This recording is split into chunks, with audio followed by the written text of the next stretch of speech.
ನಮಸ್ತೆ ಎಜೆ ನ್ಯೂಸ್ಗೆ ಸ್ವಾಗತ. ದಿನಾಂಕ 13 December 2023 Tiptur sports club Tumakuru ಜಿಲ್ಲಾ ಖೋ-ಖೋ ಸಂಸ್ಥೆ, ಕರ್ನಾಟಕ ರಾಜ್ಯ ಖೋ-ಖೋ ಸಂಸ್ಥೆ ಹಾಗೂ ಭಾರತೀಯ ಖೋ-ಖೋ ಫೆಡರೇಷನ್ ಇವರ ಸಂಯುಕ್ತ ಆಶ್ರಯದಲ್ಲಿ 33ನೇ ರಾಷ್ಟ್ರೀಯ ಅತಿ ಕಿರಿಯ ಬಾಲಕ ಮತ್ತು ಬಾಲಕಿಯರ ಹೊನಲು ಬೆಳಕಿನ ಖೋ-ಖೋ ಪಂದ್ಯಾವಳಿಯನ್ನು ನಗರದ ಕಲ್ಪತರು ಕ್ರೀಡಾಂಗಣದಲ್ಲಿ ಚಾಲನೆ ನೀಡಲಾಗಿದೆ. ಡಿಸೆಂಬರ್ 13 ರಿಂದ ಡಿಸೆಂಬರ್ 17ರ ತನಕ ಹೊನಲು ಬೆಳಕಿನ ಖೋ-ಖೋ ಪಂದ್ಯಾವಳಿ ನಡೆಯಲಿದ್ದು, ದೇಶದ 30ಕ್ಕೂ ಹೆಚ್ಚು ರಾಜ್ಯಗಳಿಂದ ಕ್ರೀಡಾಪಟುಗಳ ಆಗಮನವಾಗಿದೆ. ಎಲ್ಲ ರಾಜ್ಯಗಳ ತಂಡದ ಕ್ರೀಡಾಪಟುಗಳನ್ನು ತಿಪಟೂರು ಗ್ರಾಮದೇವತೆ ದೇವಾಲಯದಿಂದ ಭವ್ಯ ಮೆರವಣಿಗೆ ಮುಖಾಂತರ ಸ್ವಾಗತ ಮಾಡಲಾಗಿದೆ.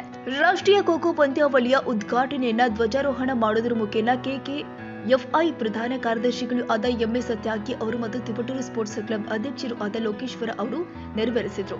ಮೊದಲ ಪಂದ್ಯ ಮಧ್ಯ ಭಾರತ ವರ್ಸಸ್ ವಿದರ್ಭ ರಾಜ್ಯಗಳ ನಡುವೆ ಆಯೋಜನೆ ಮಾಡಲಾಗಿದೆ. ಕಾರ್ಯಕ್ರಮ ಉದ್ಘಾಟನಾ ಸಂದರ್ಭದಲ್ಲಿ ಬಹುಸಂಖ್ಯೆಯಲ್ಲಿ ಕ್ರೀಡಾ ಅಭಿಮಾನಿಗಳು, ಗಣ್ಯ ವ್ಯಕ್ತಿಗಳು ಹಾಗೂ ಸಾರ್ವಜನಿಕರು ಉಪಸ್ಥಿತರಿದ್ದರು. Mohammed Shaik, AJ news, Tiptur.